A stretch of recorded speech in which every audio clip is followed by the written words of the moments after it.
Jason has a bonus question. Go ahead, Jason. So, under Title I of the ADA, employers must allow employees with disabilities to bring a service animal into the workplace. So let's talk a little bit about what Title I is. All right. Okay. So Title I is the employment provision of the ADA, prohibits disability discrimination in all employment processes. So can we go back? Oop, sorry. That's all right. Oop, go back? Okay. So under Title I of the ADA, employers must allow employees with disabilities to bring a service animal into the workplace. It is false. Right? There's not a specific definition under Title I about service animals. Employers may have to consider allowing an employee to bring an animal that does not meet the Title III definition of service animal, such as a therapy or emotional support animal. So it's kind of a blurry line there too. Right. Employers do not have to allow an employee to bring an animal into the workplace if it is not needed because of a disability or if it disrupts the workplace. Right. So it's a workplace accommodation question. Right. So if there are accommodations that need to be made in the workplace, just briefly, employers are obligated to enter into what's called an interactive process, where you are having a conversation about the accommodation necessary for this person to do his or her work. You don't change the standards of employment. You don't change the essential functions of the job, but you're accommodating somebody. So maybe somebody does need a service animal. Ultimately, the decision as to what accommodation somebody gets is the responsibility of the employer, not the employee or not somebody else. The employer ultimately makes that decision of what accommodation is implemented. Now, with that, a rule of thumb, and there's plenty of EEOC guidance on this, employers should defer to the preferred wishes of the employee needing accommodation, in particular a service animal, unless you can prove one of two things. Undue hardship or the cost of accommodation is exorbitant, or it creates a dangerous situation. So with that said, let me ask you, Walt, are we going to stop sharing screen here? What are we going to do? No, he can talk. Okay. We do have a question online. Okay. Lori asks online, are landlords allowed to charge a monthly fee for a comfort animal? Oh. They can't charge a monthly fee for a service dog. Right. Right. Where the comfort animal would enter in, that's a squishy area. We have a lady in the room who says no, that under fair housing they could not charge additional fees. So much like the service animal, and I believe that is correct. Okay. Yeah, the FHA wants ESA service dog, and I believe, if I remember correctly, service dog in training, all under the umbrella from assistance animal. Yeah. And so from what I read out of the FHA, they cannot charge a pet fee. Right. And they're Correct. not considered a pet. Right. So if I have an ESA and a pet fee, I have one animal in the apartment. Yes. Not two. So. Okay. So we're going to go ahead and move on, unless you. We're ready to move on. Okay. Steve Cusisto, the floor is yours, sir. Well, all right. Thank you all for being here. I hope that this session is helping you to, make sense out of a somewhat complicated area. I want to talk philosophically for a moment, if I might. Don't worry, I won't go too abstruse on you. Or seeing eye dog user, as the term is sometimes used. And guide dog users in general have, in the United States, attended one of approximately 12 guide dog training programs. There are a few more mom and pop guide dog training programs out there, but the schools that are recognized and that have been in business doing this work for a considerable amount of time, that group is 12. Of that 12, there are 3 or 4 that have been in the business longer And the other schools, the three oldest in the country, are I, located in Morristown, New Jersey, the Guide Dog Foundation, located in San Rafael, California, the branch campus in Boring, Oregon, and Guiding Eyes for the Blind, located in Westchester County, 40 miles north of New York City. These programs share their bloodlines. They have a canine genome project, which is conducted and directed by veterinarians from Cornell University, the University of California Veterinary School at Davis. They are engaged in working with sophisticated canine genomics to produce ever healthier and more confident and outgoing and, and remarkable guide dogs. The schools invest millions of dollars in creating world-class guide dogs. And the American guide dog schools that I've mentioned lead the world effort globally to improve guide dog stock from as far away as Finland to Japan to South Korea to all around Europe. When you go to a guide dog school, as I have done 4 times in my life, you are making a commitment to train with a dog that the school has invested close to $50,000 in the breeding, raising, and training of. And you are working with world-class trainers who themselves have blindfolded themselves and have worked those dogs in the New York City subway system before handing them over to you. And then the level of training you receive from the trainer who trained the guide dog. It's a 32-day, 26-day process where you're working every day with the woman or man who trained your dog to make certain that when you leave the school and go out into the world, that you and your dog are an exceptional working unit. So the 2 years of breeding, raising, and training of the guide dog, which costs as much money as a brand new, Subaru, and then the commitment that you as a handler make in learning how to work with that dog and be safe and confident and professional wherever you go. Those things together allow me to tell you, as a guide dog handler, and therefore as a person who hails from the first generation of service animal users in these United States, for it was the blind who led the pioneering process of service dogs to begin with, I can tell you without equivocation that I have contempt for people who use mail order catalogs and get fake vests and fake certificates so they can take Fido anywhere they go. It bothers me tremendously that this has happened. But here's where the philosophical problem comes.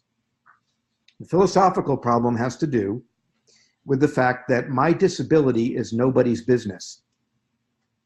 And if I have an invisible disability, I mean, yeah, Barry was right. If I walk into a restaurant with my guide dog and I'm wearing dark glasses and it's got a harness on it that says Guiding Eyes for the Blind across the back of it, there's no mystery there.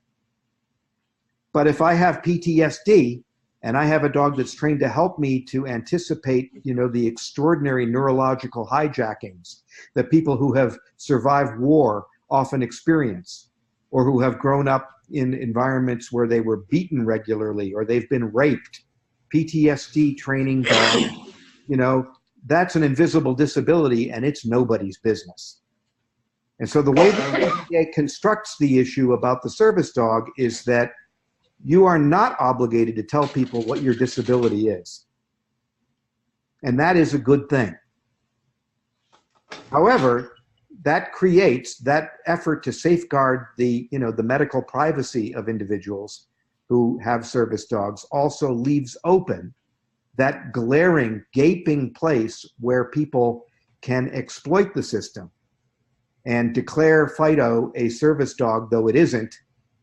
And they can get away with this because the law does not demand that they have to produce a document that shows that they have a disability or what that disability is.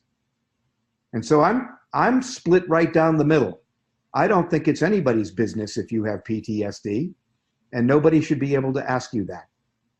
And at the same time, I think that the way the ADA is currently constructed, it leaves open a vast loophole for, unethical people who just want to take their dog everywhere to game the system and ruin it for the rest of us. And trust me, the blind have great pride of place and a great historical sense of pride in being the first disabled people to pioneer this entire movement. And I have a new book out. You know, if I was a little cheesier, I would hold it up. I'm holding it up for you. Oh, good. I have a new book out called Have Dog Will Travel, and it's about my experiences traveling the globe with my guide dogs. And there's a whole section in there in which I talk about my desire, training with my first guide dog, to live up to the extraordinary standards of Maurice Frank, who was the first guide dog user in the United States, and who proved that guide dog handlers were professional and poised and had the right, therefore, to go places in public with these dogs, because you could count on them to be exceptional ambassadors. And so, to be honest about it, every person who fakes a guide dog or fakes a service animal, it's hard to fake a guide dog, but fakes a service animal, every person who does this does a great and profound disservice to the entire service dog movement and to the extraordinary professionalism of the men and women who have gone before me and others like me. So I'm revealing to you my extraordinary scorn for the fake service dog business. Whew! Thank you for letting me say that. I also want to say that the amount of training that goes into actually working with a real service dog is considerable. And so the business of walking into a public space with a trained dog does in fact mean that you can count on that dog to be unseen, to be unremarkable, to go under the table and be out of the way. I can't tell you how many times in the last 25 years I have, at the end of a meal, gotten up in a restaurant and the guide dog comes out from under the table and people go, "Oh my God, I had no idea there was a dog there. That's fantastic." And I always take that as a matter of pride, that I and my guide dog were exemplary fellow customers. So I want to just make a tip of the hat to all the service animal users who have trained and worked hard to be exemplary dog handlers and citizens. And I want to, basically reinforce for all of you that the people who fake it are doing a great disservice to those of us who have really committed ourselves to being exemplary ambassadors and good citizens.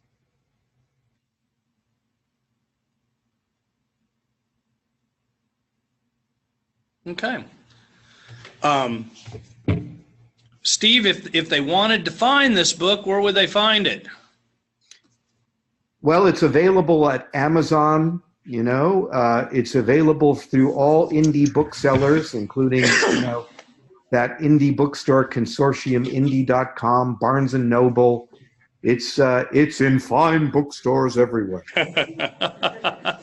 While you're on Amazon, you can pick up a vest for your service dog. Exactly. I'm just kidding, Steve. Exactly. Just kidding, Steve.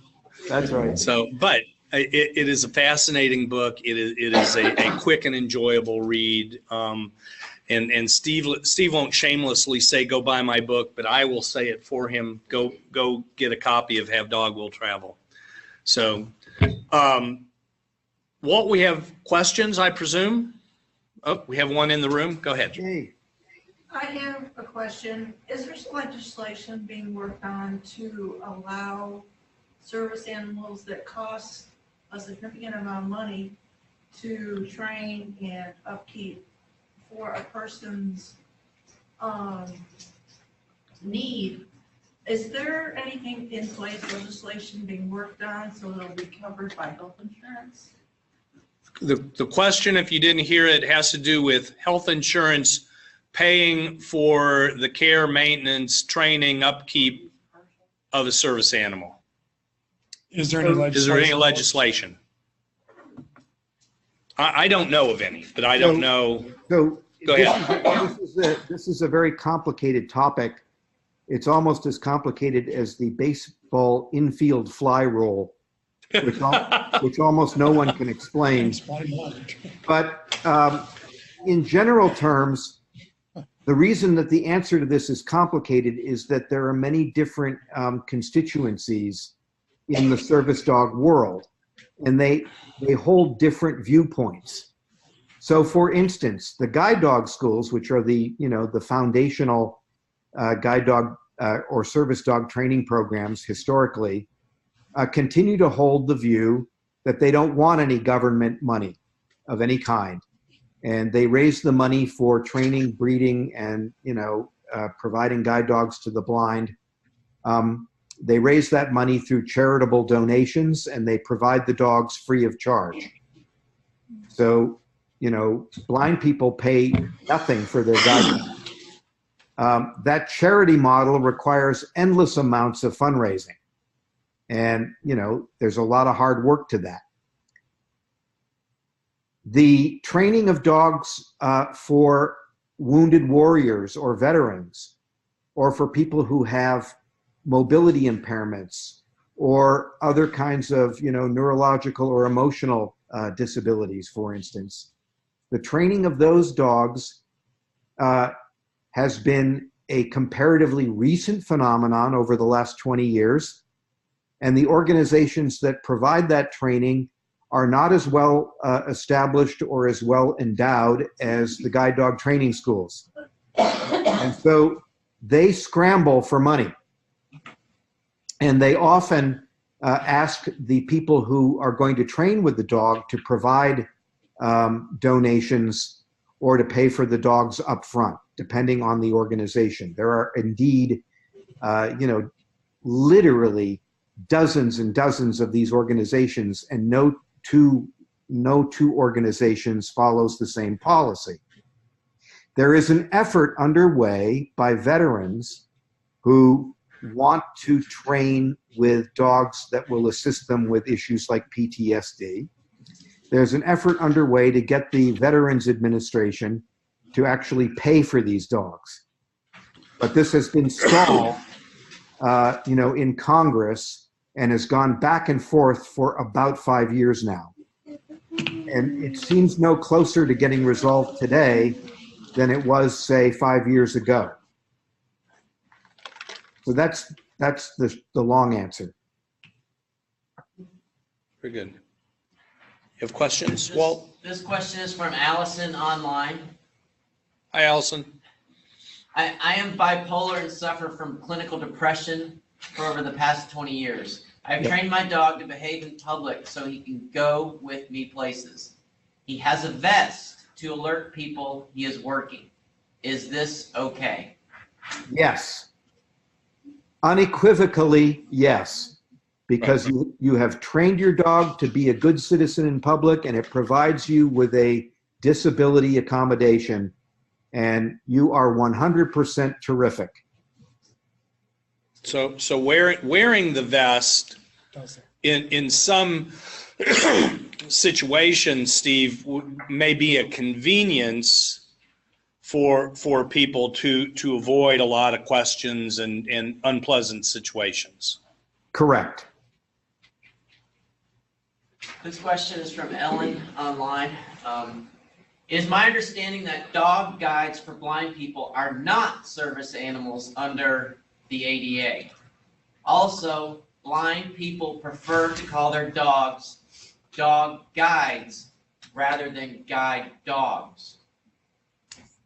Well, Steve, that's all you. Well, dog guides and guide dogs are interchangeable terms, and the schools and organizations use those terms pretty much equally. So there's no hard or fast rule about that. The only thing you don't want to do is refer to them as seeing eye dogs, because the guide dog school in Morristown, New Jersey has copyrighted that term. And Oh, so it's not a, that's interesting. and they insist that nobody can call their dog a seeing eye dog if it wasn't trained at the seeing eye, Interesting. which is, in my view, rather silly, since people use it all the time, and good luck enforcing it. You know, as a guy who teaches in a law school, I can tell you that any law that the public doesn't respect is not a good law. So in general terms, you know. The other part of the question is that under the ADA, the only thing it says is that service dogs are dogs trained to provide, you know, assistance to people with disabilities. And there is no specific mention of dogs for the blind in there. Right. Any disability. Right. Or any specific disability. Correct. Right. This question is from online as well. What happens to the service animal when it is no longer needed? Well, now in my case, when my guide dogs have gotten old and it's time for them to retire, I have kept them as family pets. But I have the kind of family situation where that was easy to do. You know, I had kids at home. My wife, you know, works from home. So the retired guide dog could hang out and I could go out in the world with the new dog and the old dog was happy. But, you know, if you live alone and you have an apartment and you're in a city somewhere and you have a job, you know, and it's time to retire that dog, you may not be able to keep it. And so you have a lot of latitude as the owner of that dog as to what you might do. You might give it to your mother. You might give it to family friends. If you didn't have a mother or family friends who wanted the dog, you can return it to the school from which it was raised and trained, and they will find a family that will take it as a family pet, and they're very good at that. So there are a lot of different options, and there's no one, you know, right or wrong about how to do it. Good. Yes, When ma'am. that dog is retired, then it's no longer a service animal? Right. That would be true. Correct. Yes. Yes, Walt. Questions from online. If you can't ask questions, how do you know if the animal meets the title accommodations for a service animal? You don't. You can ask those two questions, right? Is the dog a service animal? What is the animal? What task is the animal trained to perform? Those are the only two questions. You run into, you know, a lot of areas. You know, certainly you wouldn't ask those questions, as we said before, if someone has an obvious disability. It is when the disability is non-obvious, but you know, there are a variety of scenarios to consider. Did that answer the question? I'm not sure it did, but. Well, let me jump in and say that if you have a Sure. dog trained to help you with PTSD, you are Right. not obligated to tell people in the airline office that you have, you know, or as you're boarding an airplane, that you have PTSD.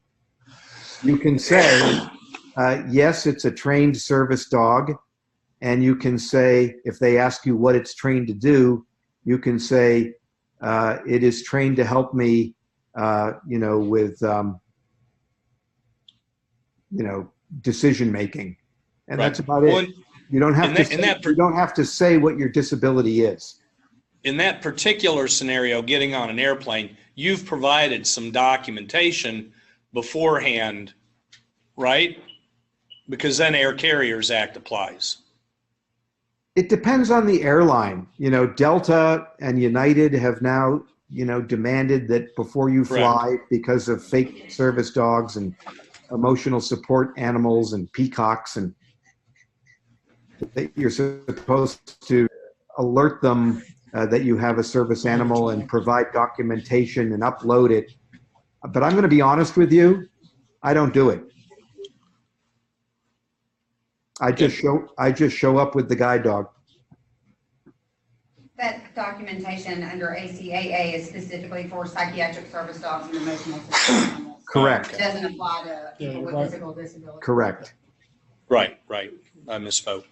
The person who was asking about what happens to the service animals when they're no longer needed said, "Thank you for answering the question. I was asking in the case of a handler who has died." Oh, Oh, wow. Oh, So well not then, retired necessarily. that has a great deal. Is dying. Is dying. That has a great deal to do with the handler's family or, circle of friends. You know, if the handler's family wants to keep the dog, they can keep the dog. well, and we saw that played out, Steve, as well with the funeral of George H.W. Bush. Well, what was the service animal's name? I don't recall now. Sully. And then Sully became went to work as a therapy dog for the VA. Right. Yep.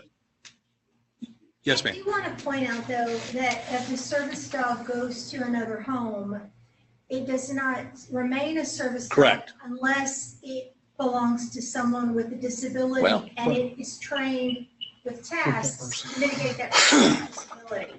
So it's not the dog doesn't retain. Well, that's an interesting question. And Steve, I would like your comment on that because, from what I know of you and what I've known from reading your book, I mean, there's a very strong bond between handler and service animals. So the question then is, the service dog is not retired, but has gone to be a service animal with somebody else is what you're asking. And I'm curious your perspective of that. Well, okay, look, it's tempting to think that there are hard and fast rules, and there are no hard and fast rules. Right. And one of the reasons for this is that no two persons with a disability, no two people with a disability is alike. Right. And one of the things I'm fond of saying is that the blind there are 27,000 taxi drivers in New York. None of them is alike. Blindness is really just like taxi driver. It's a category, but it doesn't indicate likeness. And so, for instance, with a guide dog, if I were to, let's say I had a brand new guide dog and God forbid I'd had it only 6 months and I dropped dead, and my wife couldn't keep the dog, she could return it to the guide dog school. They would probably at that point, because it's a young guide dog, they would take it back in and do some refresher training with it and then provide it to another blind person. I've heard of that kind of incident or instance. On the other hand, if it's an older guide dog and, my wife wants to keep the dog, that's also kosher, right? The one thing I can tell you is that my guide dog will not work for you. Mm-hmm. So Yeah, that's a good point. Yeah. if we were going to have a little game here where I had a blind friend who didn't, have a guide dog, and we said, well, why don't you try my guide dog? The dog is going to look at this and go, no, I'm not, I'm not doing that. The dog would need to go through, further, kind of conditional training, and that person Right. would have to be involved and the trainer would have to be involved. The dog might very well decide, okay, I'll do that, but it's not going to do it today or tomorrow. And, and it won't do it just because I drop it off at your house. So, like I said, it's a complicated subject. And Steve, I would say too that's one of the reasons why they pick the type of breeds that they do, is because that loyalty factor helps people be more cohesive with the dog, right? Yeah, that's right. And maybe I'll just say a couple of things about why the Labrador now is the principal guide dog as opposed to the German Shepherd. I mentioned this in Have Dog Will Travel, that as you may know, the guide dog was invented by the German army after World War I. Yeah. And the first guide dog school was in Potsdam, Germany. And they figured out how to take German shepherds that had been helping soldiers in the trenches of World War I, delivering medications and, communiques. They figured out that they could repurpose those dogs and train them to guide blinded soldiers through, streets with, newly present automobiles. And the guide dogs that they trained were, of course, German Shepherds. And when the movement came to the United States in the late 1920s, they brought over trainers from Europe who had German Shepherds. And the German Shepherd makes a great guide dog. There's only one problem. It's also a herding dog. And when blind people were sort of homebodies, as they often were in the 30s and 40s, you trained with a guide dog, you learned how to use it, and you went back to your town, and you basically walked around your local neighborhoods and so forth.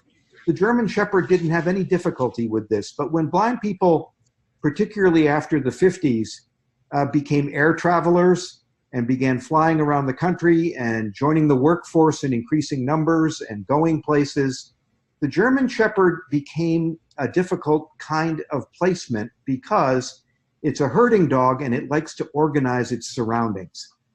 And so when German Shepherds suddenly found themselves flying to Milwaukee from, Atlanta, Georgia, and getting off the plane on the other end, they could become stressed out by the fact that they were no longer in a familiar locale. And what that led to was dogs nipping at other people's ankles, growling, acting out. And so by the mid-60s, the guide dog schools had moved largely to the Labrador Retriever because it is a working dog and it does not mind traveling. And so when you get off an airplane with a Labrador Retriever, it's the same wherever you are. It isn't stressed by that. And the guide dog schools continue to want to have German Shepherds, and there are old-time guide dog users who want German Shepherds, but they are working very hard through breeding to try to create German Shepherds that look like German Shepherds, but they're really Labrador Retrievers.